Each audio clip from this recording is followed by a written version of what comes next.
أعوذ بالله من الشيطان الرجيم. بسم الله الرحمن الرحيم. ومن أحسن قولا ممن دعا إلى الله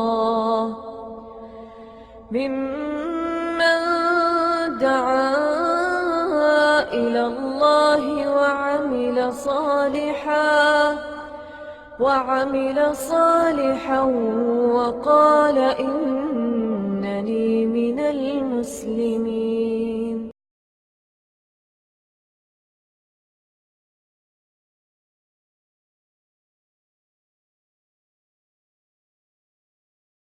إن الحمد لله نحمده ونستعينه ونستغفره ونعوذ بالله من شرور أنفسنا ومن سيئات أعمالنا من يهده الله فلا مضل له ومن يضلل فلا هادي له وأشهد أن لا إله إلا الله وحده لا شريك له وأشهد أن محمدا عبده ورسوله.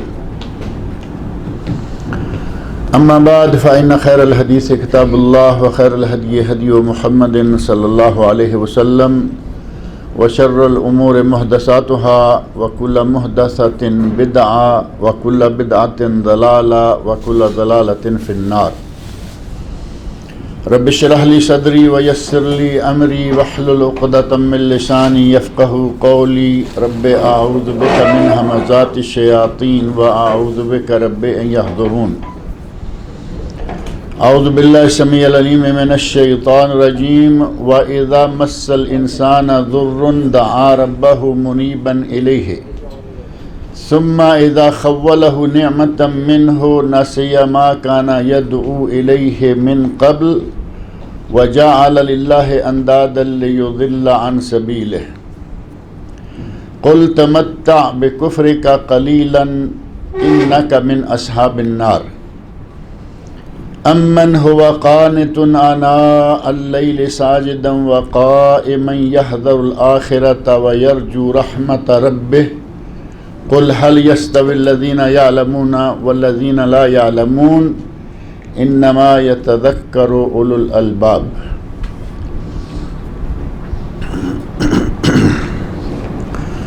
انسان میں ایک عادت جو پائی جاتی ہے، جب کسی کے ساتھ کوئی ضرورت ہوتی ہے تو آدمی بڑے زور شور کے ساتھ اس کی تعریف کرتا ہے، اس کی طرف پلٹتا ہے، اس کی طرف رجوع کرتا ہے.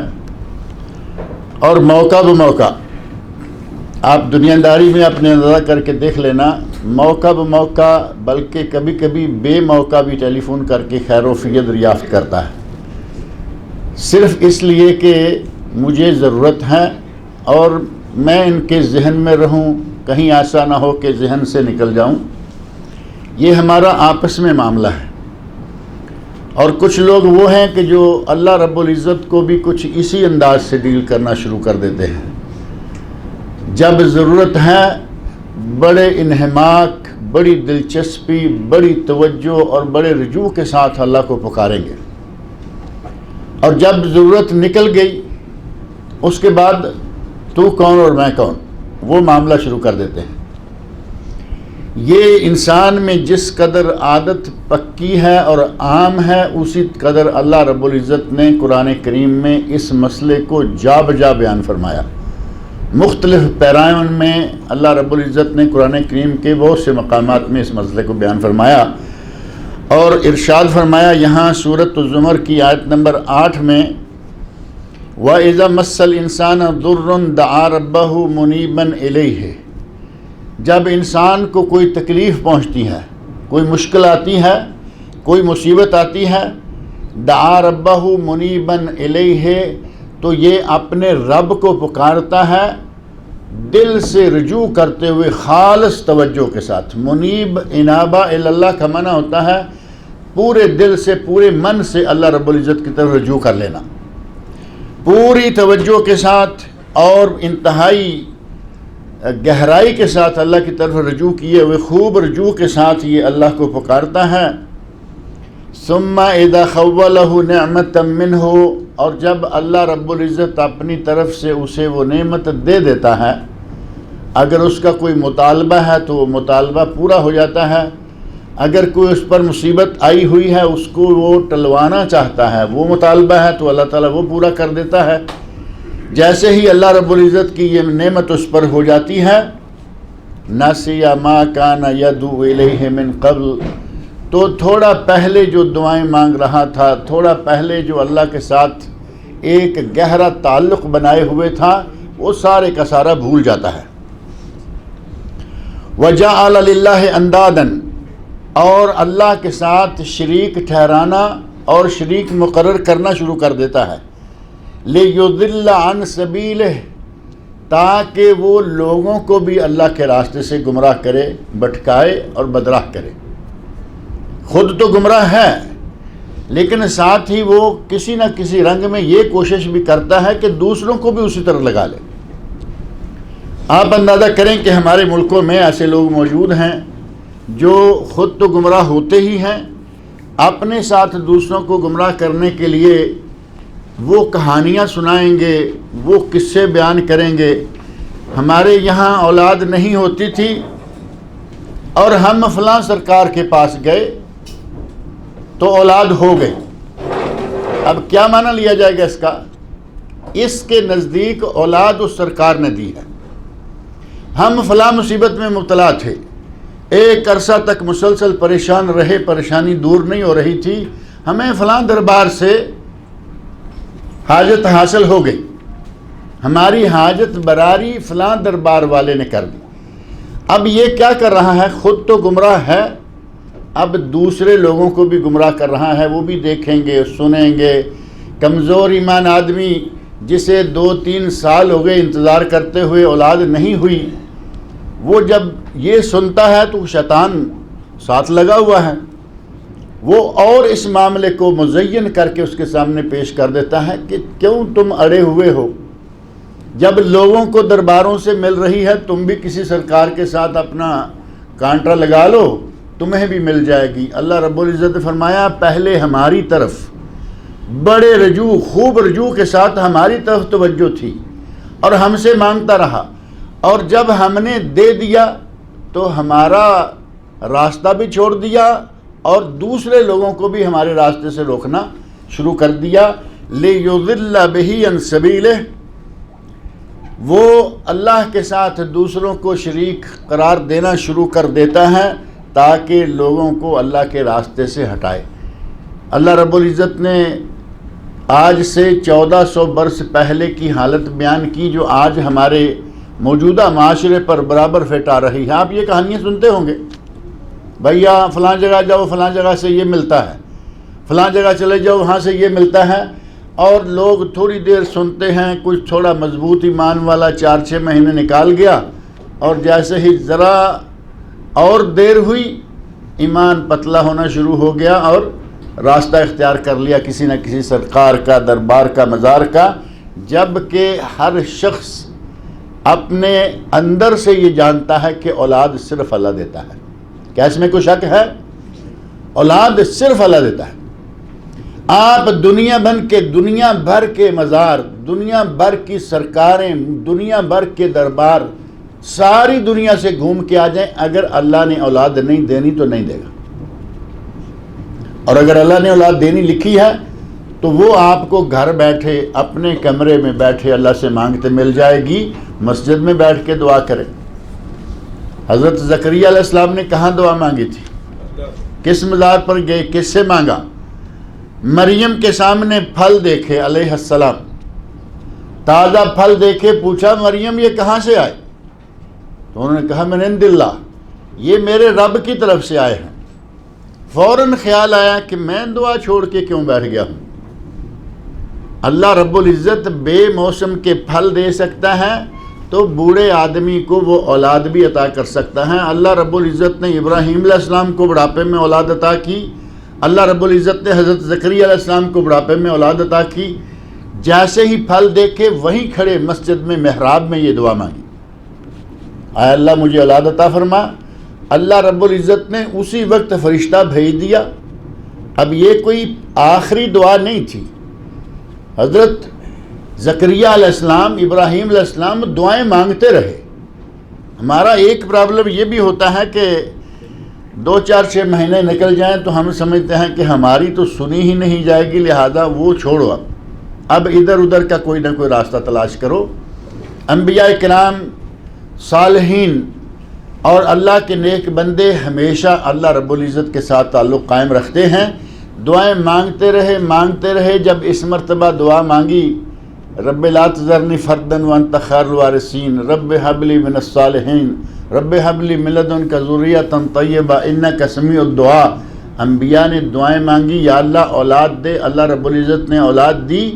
حضرت زکریا ابھی محراب میں کھڑے ہیں تو اللہ رب العزت نے فرشتہ بھیج دیا، کہا جاؤ میرے نبی کو جا کے بشارت دے دو کہ ہم تمہیں اولاد دیں گے. اور اللہ رب العزت نے بیٹے کی بشارت دی، بیٹے کا نام بھی خود رکھ دیا. کہا کہ ہم نے تمہارے بیٹے کا نام یحییٰ رکھا ہے، اور آج سے پہلے کبھی دنیا میں کسی شخص کا نام یحییٰ نہیں رہا. اللہ رب العزت نے ایک انوکھا نام جو پہلے کہیں نہیں تھا وہ نام رکھا. ہم بھی کوشش کرتے ہیں کہ اپنے بچوں کے نام انوکھے رکھیں، جو پہلے نہ فیملی میں ہو، نہ محلے میں ہو، نہ شہر میں ہو، بلکہ ہماری کوشش ہوتی ہے کہ کہیں دنیا میں نہ ہو. نٹ میں گھس گئے، وہاں سے وہ لفظ نکالا جس کو کبھی شاید خود بھی نہ سنا ہوگا، نہیں معلوم کہ یہ کس زبان کا لفظ ہے، لینگویج کون سی ہے پتہ نہیں، لیکن معنی لکھا ہوا ہے جنت کا پھول، جنت کی خوشبو، جنت کا فلاں. نیٹ والے بدبختوں نے کیا کیا لکھ رکھا ہے، کس کس زبان سے لا رکھا ہے. مسلمان ہیں، ہمیں اپنی تاریخ معلوم ہونی چاہیے. معلوم نہیں تو تاریخ کھول لینی چاہیے موقع بموقع. ہمارے پاس الحمدللہ 1 2 4 نہیں، ہزاروں نہیں، بلکہ لاکھوں کی تعداد میں صحابہ کرام سے لے کر انبیاء، صحابہ کرام اور تابعین، تبع تابعین، محدثین تک لاکھوں نام موجود ہیں. وہاں داخل نہیں ہوں گے. آج نیٹ پر وہ کتابیں بھی موجود ہیں جن میں آپ کو اسماء الرجال ملیں گے جو حدیث کے راوی ہیں. وہاں داخل نہیں ہوتے. وہاں داخل ہوتے ہیں جہاں سے کوئی ایسا نام نکل آئے کہ جو کبھی دنیا میں اب راوی کا نام تو کبھی نہ کہیں مسلمان لوگوں کے نام تو سننے میں آتے رہتے، کہیں نہ کہیں آ جائے گا. لیکن ان سب کو چھوڑ کر عجیب رجحان ہے کہ وہ نام رکھیں گے جس کا معنی انہوں نے جو لکھ رکھا ہے اس پر بھی پورا ایمان ہے کہ وہ معنی بھی صحیح ہوگا. اپنی زبان میں ہو، عربی معروف زبان ہے اس میں ہو، انگلش معروف ہے، فرینچ معروف ہے، کسی زبان میں وہ لفظ نہیں ملتا، لیکن نام پکا وہ کر لیا. ہمیں وہی عادت ہے کہ کوئی انوکھا نام ہو. اور کچھ لوگ ہیں وہ قرآن کا نام، قرآن سے نام لینا جو ہے اس کے لیے ضروری سمجھتے ہیں. اور پھر قرآن میں نام ہیں واضح، یحییٰ ہے، زکریا ہے، یعقوب ہے، یوسف ہے، ابراہیم ہے، اسماعیل ہے، عیسیٰ موسیٰ علیہ السلام. جو صریح نام موجود ہیں وہ نہیں لیں گے. نام لینے کے لیے کیا کیا؟ یہ قرآن کریم بند ہے، اس کو کھولا، قرآن کھل گیا. اب اس صفحے پر کوئی بھی نام نہیں ہے، اس صفحے پہ کوئی بھی نام نہیں ہے. 2 حرف اس صفحے سے اور 2 اس صفحے سے، ان کو جوڑو جو مجموعہ بن جائے گا. یہ ہم نے قرآن سے نام لیا. آپ نے تو قرآن کا بھی حلیہ بگاڑ دیا. قرآن سے نام نہیں لیا، قرآن کا بھی حلیہ بگاڑ دیا. ادھر کا لفظ بھی پورا نہیں لیا، اگلا بھی پورا نہیں لیا، آدھا آدھا لے کے جوڑ دیا، ایک نیا ہی سلسلہ کر گیا. اللہ رب العزت نے حضرت زکریا علیہ السلام کو اسی وقت بشارت دے دی اور کہا کہ ہم آپ کو بیٹا دے رہے ہیں.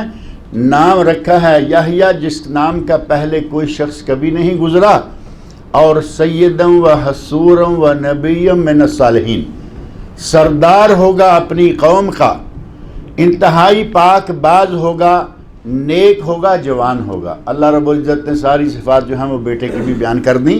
اگر آدمی مانگے، توجہ سے مانگے تو اللہ دیتا ہے، اور دیتا ہے تو صرف وہی دیتا ہے.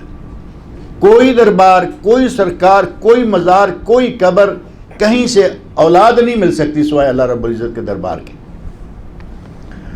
جیسے ہی اللہ رب العزت نے وہ نعمت دے دی جس کا مطالبہ تھا، یا اللہ نے وہ مصیبت دور کر دی جس کی دوری کے لیے یہ دعائیں مانگ رہا تھا، جعل وجعل للہ اندادا، اللہ کے ساتھ اس نے پھر شریک بنانے شروع کر دیے، لیضل عن سبیلہ، تاکہ دوسروں کو بھی اللہ کے راستے سے ہٹائے۔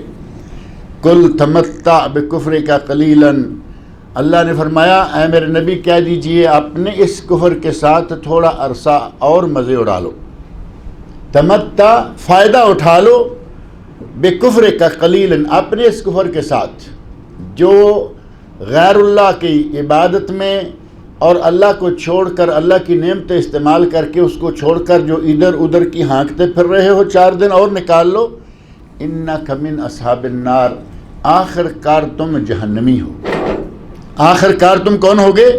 جہنمی۔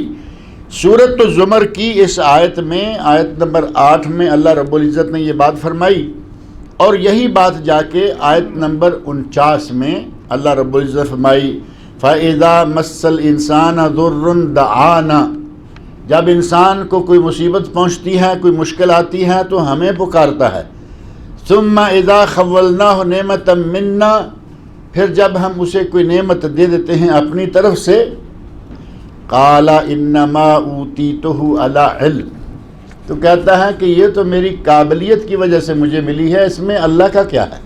نعوذ باللہ من ذالک۔ ایسے لوگ موجود ہیں جو کہیں گے کہ ہمیں اپنی قابلیت کی وجہ سے یہ مل رہا ہے، یہ جو نعمتیں، یہ جو ہمارا گھر، یہ جو گاڑیاں، یہ جو یہ ہے، یہ وہ، ہماری ڈگری، ہماری تعلیم، ہماری قابلیت، ہماری صلاحیتیں، ان کے نتیجہ میں ہمیں مل رہا تھا۔ میں کبھی کبھی یہاں پہلے بھی کہا کرتا ہوں، تمہاری صلاحیتوں کا پتہ چلے جب ایک چھوٹا سا جھٹکا لگے نا گاڑی کو، 6 مہینے سال ہسپتال میں پڑے رہتے ہیں، اپنے کھانے کے لیے اپنا بازو منہ تک نہیں جا رہا، اب کیا کریں گے؟ تمہاری صلاحیت کہاں گئی؟ اللہ رب العزت نے صحت دی، اللہ رب العزت نے عافیت عطا کی، اور اللہ رب العزت کی مہربانی سے رزق مل رہا ہے، جس کا انکار کچھ عجیب انداز سے کریں گے کہ ہماری ڈگری، ہمارا علم، ہماری قابلیت، صلاحیت، یہ ہمارا کچھ بھی نہیں ہے، اللہ رب العزت نے ہمیں دیا، اس کی نعمتیں ہیں، یہ کہنا کہ ہمیں ہماری قابلیت کی وجہ سے ملا ہے۔ قال انما اوتیتہ علی علم، قارون نے بھی تو یہی کہا کہ کون سا اللہ کا حصہ اس میں ہے، یہ تو میں نے اپنے علم سے، اپنی قابلیت سے کمایا ہے۔ تو پھر کیا انجام ہوا؟ جتنا کمایا ہوا تھا سارے کا سارا اس کے سر پہ رکھ کے اللہ نے اسے زمین میں دنسا دیا، جو تم نے کمایا ہے جاؤ ساتھ لے کے جاؤ۔ صرف اس کے اس غلط عقیدے اور غلط نظریے کی وجہ سے اللہ نے اس کے مال کے ساتھ اسے عذاب میں مبتلا کر دیا۔ بل ہے فتنۃ، بلکہ یہ تو امتحان ہے، یہ فتنہ ہے، ولیکن اکثرہم لا یعلمون، لیکن اللہ نے فرمایا اکثر ان میں سے اکثر لوگ جو ہیں وہ یہ نہیں جانتے۔ یہ مال، یہ دولت جو اللہ رب العزت بندے کو عطا کرتا ہے، یہ بندے کی قابلیت کا نتیجہ نہیں ہوتی، بلکہ یہ اللہ رب العزت کی رحمت کا نتیجہ ہوتی۔ اللہ رب العزت چاہے تو کسی کو دے دے، اور نہ چاہے تو دنیا کی کوئی طاقت ایسی نہیں ہے جو کسی کو صحت، کسی کو دولت، کسی کو اولاد یا کوئی بھی نعمت دے سکے۔ اسی طرح قرآن کریم میں یہی بات اللہ رب العزت نے کئی دیگر مقامات پر بھی فرمائی ہے۔ مثال کے طور پر قرآن کریم میں سورۃ الروم ہے، قرآن کریم کی 30ویں سورت۔ سورۃ الروم میں اللہ رب العزت نے آیت نمبر 33 میں ارشاد فرمایا وَإِذَا مَسَّ النَّاسَ ضُرٌّ، الفاظ تقریباً وہی، وَإِذَا مَسَّ الْإِنسان وَإِذَا مَسَّ النَّاسَ وَإِذَا مَسَّ النَّاسَ ضُرٌّ دَعَوْا رَبَّهُمْ، جب لوگوں کو مصیبت پہنچتی ہے تو اپنے رب کو پکارتے ہیں، منیبین الیہ، خوب رجوع کر کے، خوب رجوع کر کے کیا؟ ادھر ادھر کوئی توجہ نہیں، بس ہاتھ میں تسبیح ہے، سر نیچے جھکایا، گھٹنوں میں دیا ہوا ہے، اور خاص اللہ کو پکارنا شروع کر دیا۔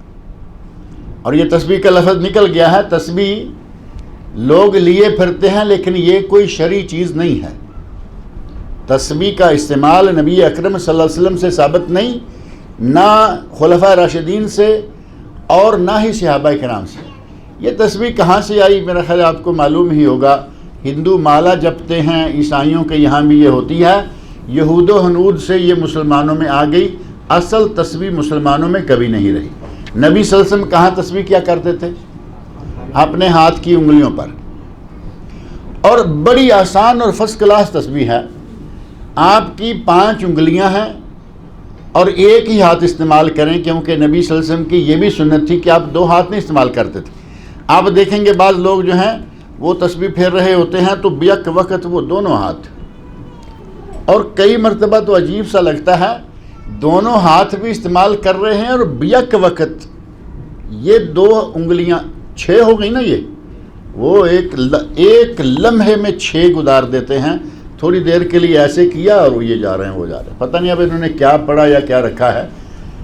ایک ہاتھ پر، اور ایک ہاتھ میں 5 انگلیاں، ہر انگلی میں 3 پورے، 15 ہو گئے ایک مرتبہ، اور 15 پھر دوسری مرتبہ، اور ایک جو ہے اس کو آپ تیسری مرتبہ کر لیں، 33 ہو گئے سیدھے سے، 33 33 33، اور اگر 34 کرنے ہیں تو آگے ایک اور کر لیں۔ آپ کی تسبیح آپ کے ہاتھ میں ہے، اور نبی اکرم صلی اللہ علیہ وسلم سنن ابو داود میں صحیح حدیث موجود ہے، کانا یعقد بیمینہ، نبی صلی اللہ علیہ وسلم تسبیح اپنے ہاتھ پہ کیا کرتے تھے۔ ہاتھ پہ تسبیح کریں، اللہ رب العزت کا ذکر کریں، اور ہمارے یہاں چونکہ تسبیح کو ایک اسپیشل مقام حاصل ہے، جس آدمی کو دیکھیں ذرا کسی مشکل میں مبتلا ہوا ہے، فوراً سر پہ ٹوپی اور ہاتھ میں تسبیح آ جاتی ہے۔ پہلے ٹوپی پہنتا نہیں، پھر ٹوپی پہنے ہوئے ہیں، ہاتھ میں تسبیح بھی ہے، چلتے پھرتے بڑا نیک پاک باز لگنے لگتا ہے، کل وہ مصیبت دور ہوئی، نہ ٹوپی نہ تسبیح کچھ بھی نہیں۔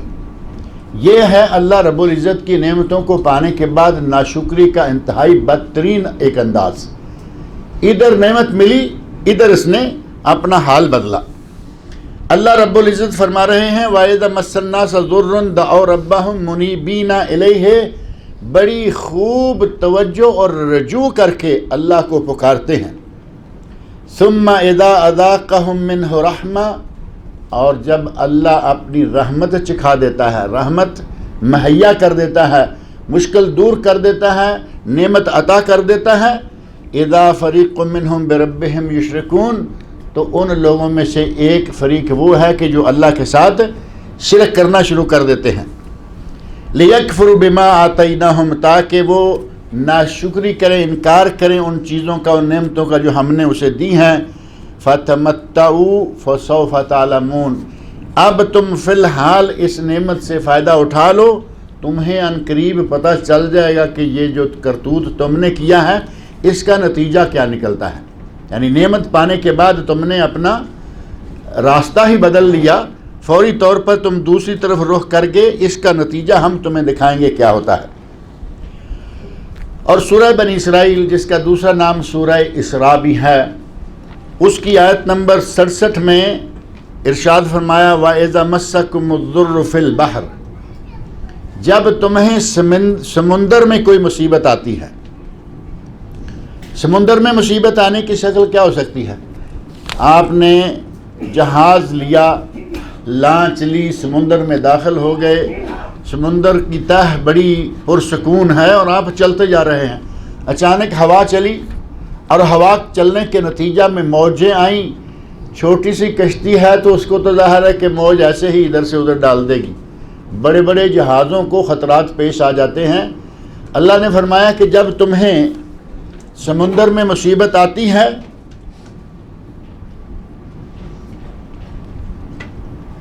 وَإِذَا مَسَّكُمُ الضُّرُّ فِي الْبَحْرِ ضَلَّ مَن تَدْعُونَ إِلَّا إِيَّاهُ، جب تمہیں سمندر میں پیش آتی ہے تو تم گم کر بیٹھتے ہو، بھول جاتے ہو جن کو پہلے پکار رہے تھے، جنہیں تم اپنی آسانی، خوشگوار خوشحالی کے زمانے میں پکار رہے تھے، انہیں تم بھول جاتے ہو۔ الا ایاہ، اس وقت تمہیں صرف ایک وہی یاد رہتا ہے۔ جب تم سمندر میں پھنستے ہو تو تمہیں باقی خدا بھول جاتے ہیں، جتنے بھی تم نے مزار، سرکار، دربار مان رکھے ہوتے ہیں، سب کا انکار کر کے صرف ایک اللہ کی طرف لوٹ آتے ہو، اس وقت فَلَمَّا نَجَّاكُمْ إِلَى الْبَرِّ أَعْرَضْتُمْ، جیسے ہی ہم نے تمہیں ساحل مراد پر پہنچا دیا تو تم نے اپنا پہلو بدل لیا، اعرضتم اعراض کیا، منہ پھیر لیا۔ وَكَانَ الْإِنسَانُ كَفُورًا، فرمایا کہ انسان بڑا ہی ناشکرا ہے۔ یہاں ایک نقطہ ذہن میں رکھیں، اللہ رب العزت نے فرمایا کہ جب سمندر میں یہ کبھی مصیبت میں مبتلا ہوتے ہیں تو صرف ایک رب کو پکارتے ہیں۔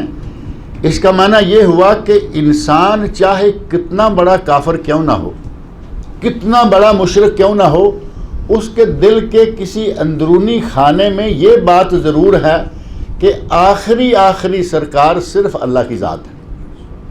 بات سمجھ میں اس میں آتی ہے نہیں؟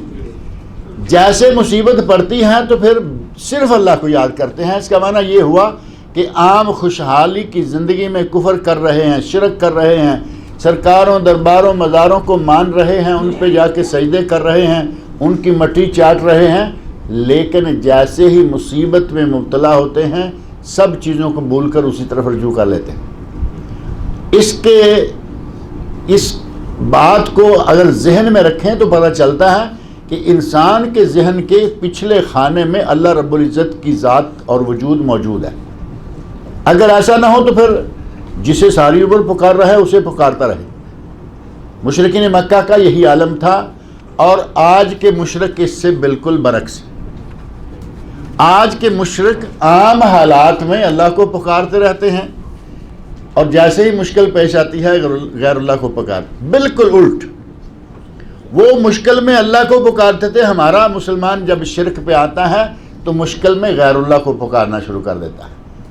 اور اسی طرح اسی سمندری مصیبت میں مبتلا مشرکین مکہ کا ایک قافلہ ہوا، جس قافلے میں سرداران قریش بلکہ رئیس الکفار ابو جہل کا بیٹا موجود تھا، اکرمہ۔ جہاز سمندر میں پھنس گیا، موجوں نے اس کو چاروں طرف سے تھپیڑے لگائے، سارے لوگ پریشان ہو گئے کہ اب کیا ہوگا۔ جہاز والوں نے کہا کہ اب محمد کے رب کو پکارو صلی اللہ علیہ وسلم، جو اللہ نے یہاں بیان فرمایا ہے کہ ساری چیزیں بھول کر صرف اس وقت اللہ کو یاد کرتے ہیں۔ بے عینے ہی وہ واقعہ پیش آ گیا مکہ والوں کے ساتھ۔ کہا کہ اب باقی جتنے لات ہے، منات ہے، حبل ہے، عزا ہے، یہ ہے وہ ہے، سب کو چھوڑ دو، اب صرف اللہ یہاں سے بچا سکتا ہے۔ جب یہ بات ہوئی تو اکرمہ رضی اللہ عنہ ابھی مسلمان نہیں ہے، کہنے لگے کہ یہ کیسی بات ہے، باہر ہم کبھی اس کے سامنے گرے ہوتے ہیں، کبھی اس کی خدمت کر رہے ہیں، کبھی اس پہ چڑھاوے چڑھا رہے ہیں، کہیں وہاں نذرانے پیش کر رہے ہیں، اب اگر ہمیں وہ نہیں بچائیں گے صرف وہی بچائے گا، تو اس کا مطلب یہ ہوا کہ بچانے والا اصل وہی ہے۔ ان سب کے سامنے کھل کر اعلان کر دیا، کہا کہ آج کے بعد اگر پکارا جائے گا تو صرف اسی ایک کو پکارا جائے گا، دوسرے کسی کو میں نہیں پکاروں۔ اگر ہماش ماں کی طرح کوئی میرے آپ کی طرح ہوتا تو پکڑ کے ہو سکتا ہے کہ وہ پانی میں پھینک دیتے کہ یہ کہاں سے وہابی ہو کے آ گیا، لیکن وہ وہابی ایسا تھا کہ اس کے پیچھے بڑی پاور تھی۔ پیچھے سارے کشتی والوں کو معلوم ہے کہ یہ ابو جہل سارے مکے کے سردار کا بیٹا ہے، کسی کو یہ ہمت نہیں ہوئی کہ ہاتھ اٹھائے یا بدتمیزی کرے۔ واپس آئے اور آ کے نبی اکرم صلی اللہ علیہ وسلم کی خدمت میں پیش ہو کر کلمہ پڑھا اور مسلمان ہو گئے۔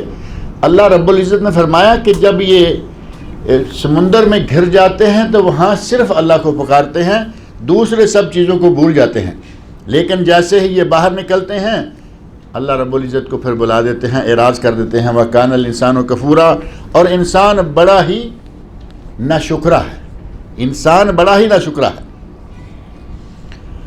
اور سورۃ النحل قرآن کریم کی 16ویں سورت، اس کی آیت نمبر 53 میں اللہ رب العزت نے ارشاد فرمایا وَمَا بِكُم مِّن نِعْمَةٍ فَمِنَ اللَّهِ، تم پر جتنی بھی نعمتیں ہیں یہ صرف اللہ رب العزت کی طرف سے ہیں، جو بھی نعمتیں تم استعمال کر رہے ہو یہ صرف اللہ کی طرف سے ہیں۔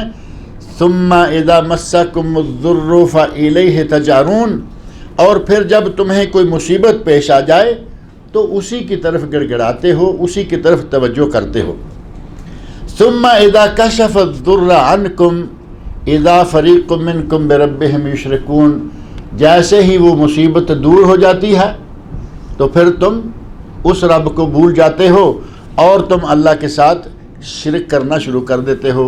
لیکفروا بما آتیناہم فتمتعوا فسوف، پہلے بھی ایک آیت بالکل اس کے قریب الفاظ کی گزری ہے۔ انسان کی فطرت اللہ رب العزت نے جا بجا بیان فرمائی کہ ادھر مشکل دور ہوئی، ادھر اس نے اپنا راستہ بدلا۔ یہی بات سورہ یونس میں بھی اللہ رب العزت نے ارشاد فرمائی ہے، آیت نمبر 12، وَإِذَا مَسَّ الْإِنسَانُ الضُّرُّ دَعَانَا لِجَنبِهِ أَوْ قَاعِدًا أَوْ قَائِمًا، جب کبھی اسے مصیبت پہنچتی ہے تو لیٹا ہوا، بیٹھا ہوا، چلتا ہوا، کھڑا، ہر حال میں یہ صرف ہمیں پکارتا ہے۔ یہاں اللہ رب العزت نے اس کی کیفیت بیان کر دی کہ مصیبت پہنچے تو لیٹا ہوا ہمیں یاد کرتا ہے، کھڑا ہے تو ہمیں یاد کرتا ہے، بیٹھا ہوا ہے تو ہمیں یاد کرتا ہے، یعنی ہر حال میں کھڑا، بیٹھا، لیٹا صرف ہمیں یاد کرتا ہے۔ فلما کشفنا عنہ ضرہ مر کأن لم یدعنا الی ضر مسہ، جب مصیبت دور ہو جاتی ہے تو پھر پاس سے ایسے گزر جاتا ہے جیسے اس نے ہمیں کبھی پکارا ہی نہیں تھا۔ اللہ رب العزت نے پاس سے ایسے گزر جاتا ہے، کچھ ایسے انداز سے سمجھایا کہ ہمارے سمجھنے کے لیے آسانی ہو جائے۔ اللہ کے پاس سے کون گزرے گا؟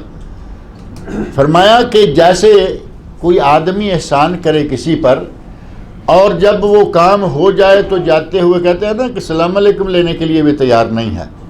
اللہ رب العزت نے فرمایا کہ جیسے ہی اس کی مشکل دور ہو جاتی ہے، مرہ گزر گیا، کأن لم یدعنا الی ضر مسہ، گویا کہ اس نے کبھی ہمیں اس مصیبت کے لیے پکارا ہی نہیں تھا۔ کذالک زین للمسرفین ما کانوا یعملون، اللہ رب العزت نے یا شیطان نے یا انسان کے اپنے نفس امارہ نے اس کے لیے یہ کرتوت، یہ کام جو ہیں یہ مزین کر دیے۔ عموماً شیطان جو ہے وہ وسوسے کی شکل میں انسان کے سامنے اس کے کام کرتوت جو ہیں وہ مزین کر کے رکھتا ہے کہ یہ دیکھو، وہ دیکھو، یہ تمہارے لیے بلا ہے۔ بری سے بری چیز کو بھی جب وہ رنگ دے گا تو ظاہر ہے کہ وہ اچھی لگنے لگے گی، اور یہی اس کے پھنسانے کا اور ایک اچھے مسلمان کو راہ راست سے بھٹکانے کا طریقہ ہوتا ہے، غلط کاموں کو مزین کر کے ان کے سامنے پیش کر دے۔ اللہ رب العزت نے قرآن کریم کے ان تمام مقامات پر ہمیں یہ توجہ دلائی کہ جب نعمتیں میری کھاتے ہو، نعمتیں میری استعمال کرتے ہو تو مجھے ہی پکارو، میری ہی عبادت کرو اور میری طرف ہی رجوع رکھا کرو۔ یہ نہیں کہ ادھر میں نعمت مکمل ہوئی اور ادھر تم نے اپنا روٹ ہی چینج کر لیا۔ امن ہوا قانت آناء اللیل، ایک گروہ یہ تھا کہ اللہ کی نعمت مکمل ہو گئی اور اس نے اعراض کر لیا۔ اب اللہ رب العزت دوسری جماعت یا دوسرے گروہ کا ذکر شروع فرما رہے ہیں۔ امن ہوا قانت آناء اللیل ساجدا وقائما، اور کیا وہ شخص جو کہ بہت ہی تابع دار ہیں اللہ رب العزت کا اور رات کو ساجدن و قائمن، رات کو سجدوں میں اور قیام میں گزارتا ہے۔ بھلا جو شخص راتوں کے اوقات میں سجدے اور قیام میں رہتا ہے، راتوں کو اس حالت میں گزارتا ہے، اس آدمی کا یحذر الآخرہ، اور وہ ڈرتا رہتا ہے آخرت سے۔ راتوں کو سجدوں میں گزارتا ہے، قیام میں گزارتا ہے، یحذر الآخرہ، آخرت سے ڈرتا ہے، وَيَرْجُو رَحْمَةَ رَبِّهِ، اور اپنے رب کی رحمت کی امید بھی رکھتا ہے۔ مسلمانوں میں یہ دونوں چیزیں موجود ہیں نا، ہم اللہ کی رحمت کے امیدوار بھی ہیں اور اللہ کی سزا سے، جہنم سے ڈرتے بھی رہتے ہیں کہ اللہ کی ناراضگی نہ ہو جائے، کہیں ایسا نہ ہو جائے۔ ایک مومن اور مسلمان یا ایک جماعت مومنوں کی یا مسلمانوں کی، ان کے بارے میں فرمایا کہ بھلا جو شخص، جو جماعت، جو لوگ اس قسم کے ہیں کہ وہ راتوں کو قیام میں گزارتے ہیں، راتوں کو سجدوں میں گزارتے ہیں اور وہ آخرت سے ڈرتے رہتے ہیں اور اللہ کی رحمت کے امیدوار بھی ہیں، قل هل يستوي الذين يعلمون والذين لا يعلمون، اے میرے نبی لوگوں سے کہہ دیجئے کہ کیا یہ جو جاننے والے ہیں اور وہ جو نہیں جاننے والے، کیا یہ دونوں برابر ہو سکتے ہیں؟ دونوں جماعتیں، ایک جماعت جاننے والی کون سی؟ جو اللہ رب العزت کے سامنے کھڑے ہوتے ہیں، قیام کرتے ہیں، سجدے کرتے ہیں، رکوع کرتے ہیں، یہ جاننے والوں کی جماعت ہے، اور کفار و مشرکین نہ جاننے والے۔ فرمایا کہ کبھی یہ دونوں ایک جیسے ہو سکتے ہیں؟ ہرگز نہیں۔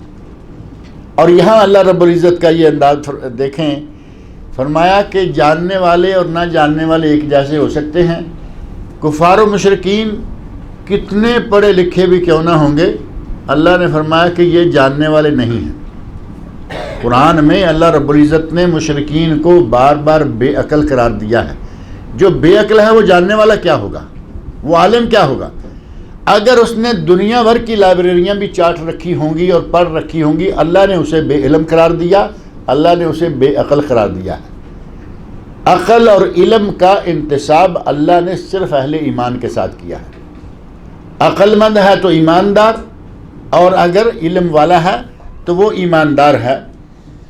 اور جہاں تک اللہ رب العزت سے ڈرنے اور اللہ سے امیدیں قائم رکھنے، جو بیم و رجا یا خوف و رجا کہلاتا ہے، یہ اللہ رب العزت مسلمانوں کو یہ جذبہ یا یہ طلب بھی دیتا ہے کہ یہ دونوں چیزیں بندے کے اندر موجود رہیں۔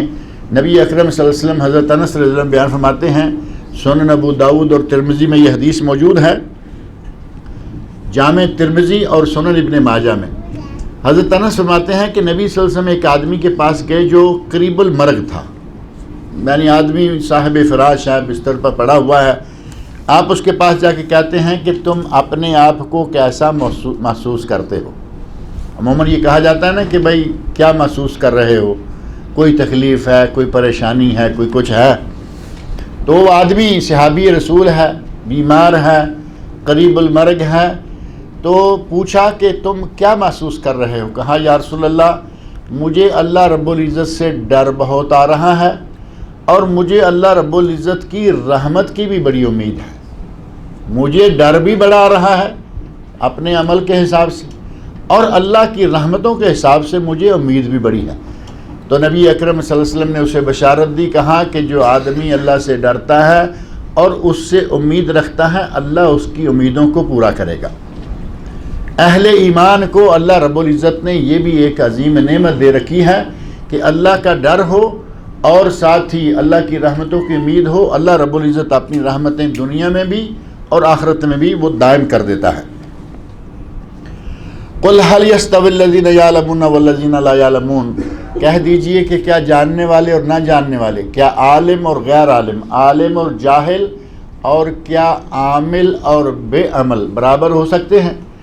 عالم اسے کہا گیا جو علم پر عمل کرنے۔ بعض لوگوں نے یہ بھی تفسیر کی ہے کہ ایک آدمی عالم تو ہے، وہ بڑا پڑھا لکھا ہے، پی ایچ ڈی کیا ہوا ہے، فلاں فلاں یونیورسٹیوں سے فارغ ہے، فلاں فلاں جامعات کا فاضل ہے، لیکن ٹریک سے اتر گیا۔ آپ دیکھیں گے بعض مولوی حضرات بڑے پڑھے لکھے ٹریک سے اترے ہوئے ہیں، داڑھی نہیں ہے، نمازیں نہیں ہیں، یہ نہیں ہے، وہ بالکل اپنے انداز کو اختیار کر لیا۔ اس کے علم کا کیا فائدہ ہوگا اسے؟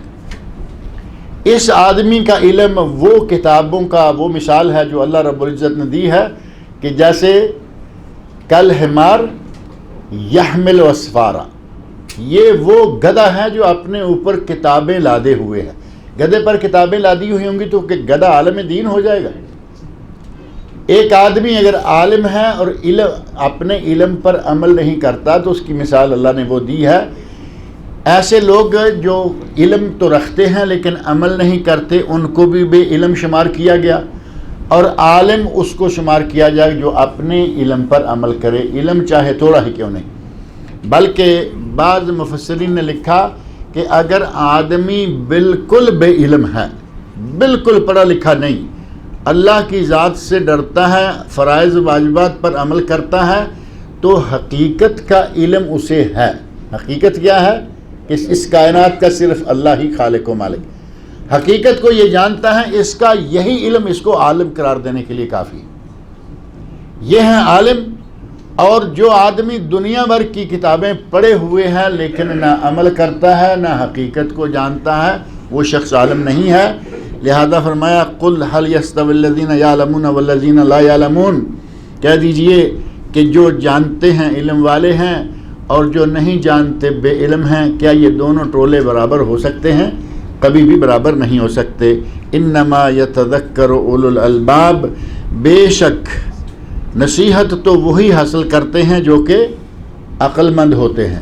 اور مشرک نصیحت کیسے حاصل کرے گا جسے اللہ نے فرمایا کہ یہ عقل مند نہیں ہوتا؟ مشرک جو ہے وہ عقل مند نہیں ہوتا۔ بظاہر آپ دیکھیں گے دنیا کا نظام، بڑے بڑے ملکوں کی حکومتیں، بہت بڑی بڑی طاقتیں، سپر پاور قسم کی طاقتیں ہیں، کافروں کے ہاتھ میں ہیں، لیکن اللہ کے نزدیک وہ کیا ہیں؟ ظاہر میں وہ بڑے عالم نظر آتے ہیں، بڑے سیاستدان اور بڑا اور یہ اور وہ، لیکن اللہ نے انہیں بے عقل اور جاہل قرار دیا ہے۔ قل یا عبادی الذین آمنوا اتقوا ربکم، اے میرے بندو جو کہ ایمان لائے ہو، اپنے رب کا تقوی بھی اختیار کرو۔ یعنی صرف ایمان لے آنا کافی نہیں ہے، جو ہمارے یہاں کہتے ہیں نا کہ کلمہ پڑھ لیا ہے، مومن ہو گئے، مسلمان ہو گئے، بس نہ نماز نہ روزہ نہ حج نہ زکوٰۃ نہ یہ نہ وہ، بس کلمہ پڑھ لیا ہے اور سچے دل سے ہم نے کلمہ پڑھا ہوا ہے۔ اللہ فرما رہے ہیں کہ اے میرے وہ بندو جو ایمان لائے ہو، اللہ کا تقوی بھی اختیار کرو، اللہ کا ڈر بھی اختیار کرو، عمل بھی کرو۔ للذین احسنوا فی ہذہ الدنیا حسنہ، جو لوگ اس دنیا میں اچھا عمل کریں گے اللہ انہیں اچھی جزا دے گا۔ ایک ترجمہ یہ، اور دوسرا ترجمہ یہ ہے کہ جو لوگ اس دنیا میں نیک عمل کریں گے اللہ رب العزت انہیں آخرت میں جنت عطا کرے گا۔ حسنہ جو ہے اس کے لیے دنیا بھی ہے اور اسی کے لیے آخرت بھی ہے، دونوں ترجمے صحیح ہیں۔ جیسا کہ ایک دعا بھی بڑی معروف ہے نا سورہ بقرہ میں، ربنا آتنا فی الدنیا حسنہ، دنیا کی نعمتیں، وفی الآخرت حسنہ، اور آخرت میں جنت کی نعمتیں۔ اسی طرح یہاں بھی دونوں ترجمے موجود ہیں کہ جو لوگ دنیا میں نیک کام اچھے کام کرتے ہیں اللہ رب العزت انہیں دنیا میں بھی نعمتیں عطا کرے گا اور آخرت کی نعمتیں بھی ان کا حصہ ہیں۔ وَأَرْضُ اللَّهِ وَاسِعَةٌ، اور اللہ کی زمین بڑی وسیع ہے۔ اگر کسی کو اپنے ملک میں رہتے ہوئے عبادت کرنے میں مشقت آ رہی ہے، عبادت کرنے میں رکاوٹیں آ رہی ہیں، تو کیا اس کا اسی جگہ جمع رہنا ضروری ہے؟ اللہ رب العزت نے فرمایا ارض اللہ واسعہ، اللہ کی زمین کھلی ہے، اگر یہاں آپ اللہ کی عبادت نہیں کر سکتے اس جگہ کو چھوڑو، کسی دوسرے جگہ چلے جاؤ۔ اپنے ایمان کو بچانے کے لیے، اپنے دین کی سلامتی کے لیے، اپنے دین پر عمل کرنے کے لیے ایک جگہ کو چھوڑو دوسری جگہ چلے جاؤ۔ اللہ رب العزت نے ہمارے لیے وسیع زمین بنائی ہے اور فرمایا وَأَرْضُ اللَّهِ وَاسِعَةٌ، اللہ کی زمین بڑی کھلی ہے۔ اپنے دین کو بچانے کے لیے جگہ چھوڑ دینا، ملک چھوڑ دینا، علاقہ چھوڑ دینا، اور حتیٰ کہ اپنی جائیدادیں چھوڑ دینا، ہمارے سامنے صحابہ کرام کی مثالیں موجود ہیں۔ مکہ مکرمہ جو دنیا کا سب سے مقدس ترین مقام ہے، جب دین کا معاملہ آیا تو صحابہ نے حتیٰ کہ خود نبی صلی اللہ علیہ وسلم نے مکہ چھوڑ دیا اپنے دین کو بچانے کے لیے، اپنے دین پر عمل کی آزادی حاصل کرنے کے لیے مکہ چھوڑا اور مدینہ منورہ چلے گئے۔ ہم چاہے کچھ بھی ہوتا رہے ایسے جم کے بیٹھ جاتے ہیں، کچھ بھی ہو ٹھیک ہے، ہمارے باپ دادے کی یہ جگہ ہے، ہم یہیں رہیں گے۔ چاروں طرف شرک کا گڑھ ہے، چاروں طرف مشرکین ہیں، چاروں طرف کفار ہیں جمے ہوئے۔ اور یہی نہیں بلکہ ہمارے لوگ تو یہاں تک بھی کرتے ہیں کہ اگر یہاں اپنے ملک میں رہتے ہوئے کچھ ذرا روزی کی کمی بیشی آئے، دین رہے یا نہ رہے، ہم ایسے ملک کا سفر اختیار کر جائیں گے جہاں دین نام کی چیز ہوگی ہی نہیں۔ ہمارے لوگ ایسے ہیں یا نہیں؟ اپنے ملکوں کو چھوڑ کر کافر ملکوں میں جا کے بیٹھے ہوئے ہیں، یورپ میں ڈیرے لگائے ہوئے ہیں۔ اللہ رب العزت نے فرمایا دین کی حفاظت کے لیے جگہ چھوڑ دو، دوسری جگہ چلے جاؤ۔ یہ دین کو پریشانی میں ڈالنے کے لیے اس جگہ چلے جاتے، الٹا کر دیا یہ نہیں پورا۔ اللہ کہہ رہا ہے کہ اپنے دین کی آزادی کے لیے، دین پر عمل کرنے کے لیے، آسانیاں حاصل کرنے کی خاطر اس جگہ کو چھوڑو، دوسری جگہ چلے جاؤ۔ ہم ایسی جگہ اختیار کر لیتے ہیں دنیا کے پیچھے لگ کر، مادیات کے پیچھے لگ کر، کہ جہاں ہمیں دین پر عمل کرنا انتہائی مشکل ہو جاتا ہے۔ آپ نے کئی لوگوں کو یہ باتیں کرتے ہوئے سنا ہوگا کہ بھائی اذان کو کان ترستے ہیں۔ یہاں سعودی عرب سے چھوڑا بھاگے جاپان، سعودی عرب چھوڑا امریکہ، سعودی عرب چھوڑا برطانیہ، فرانس، یہ وہ، اور وہاں پھر جا کے یہاں آپ کو معلوم ہے کہ کسی بھی نماز کا وقت ہو گونج مچ جاتی ہے پورے علاقے میں۔ اب جہاں بھی ڈیرا لگا لیں، کسی شہر میں، کسی گاؤں میں چلے جائیں، 5 وقت آپ کو اذان کی گونج نظر آئے گی۔ آپ مسجد میں جائیں نہ جائیں وہ تمہاری مرضی، لیکن اللہ رب العزت کا نظام جو ہے وہ جاری ہے۔ 5 وقت زوردار آوازیں ماشاءاللہ اذانوں کی آ رہی ہیں۔ یقین مانیں کہ لوگ کہتے ہیں کہ کان ترس جاتے ہیں کہ کبھی اذان سننے کو نہیں ملتی۔ کہیں کہیں مختلف جگہوں پہ لوگوں نے تھوڑا بہت نماز پڑھنے کا انتظام کر رکھا ہوتا ہے۔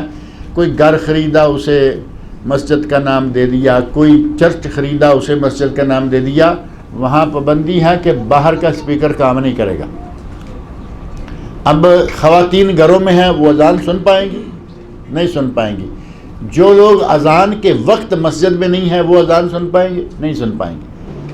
ہم نے اپنے دولت کے پیچھے لگ کر دین کا نقصان کر لیا، کھل کھلا کے وہاں آپ کوئی اپنے دین پہ عمل بھی نہیں کر سکتے، لیکن جاتے ہیں۔ اللہ رب العزت نے وَأَرْضُ اللَّهِ وَاسِعَةٌ یہ کہتے ہوئے کہ اللہ کی زمین کھلی ہے، اگر تقوی اور ایمان پہ حرف آئے تو یہ جگہ چھوڑو، وہاں چلے جاؤ۔ ہم نے دولت کی خاطر وہ جگہ لے لی جہاں تقوی اور ایمان پہ حرف آئے ہی آئے۔ انما یوفی الصابرون اجرہم بغیر حساب، بے شک پورا بدلہ دیا جائے گا کن کو؟ صبر کرنے والوں کو، بغیر حساب، بغیر کسی حساب کے۔ اب ظاہر ہے کہ ایک آدمی دین پر چلنا شروع کرے، دین پر جیسے ہی وہ عمل کرنے لگتا ہے تو اس کو کوئی نہ کوئی مشکل بھی آئے گی۔ دین پر چلتے ہی مشکلات کا آغاز ہو جاتا ہے۔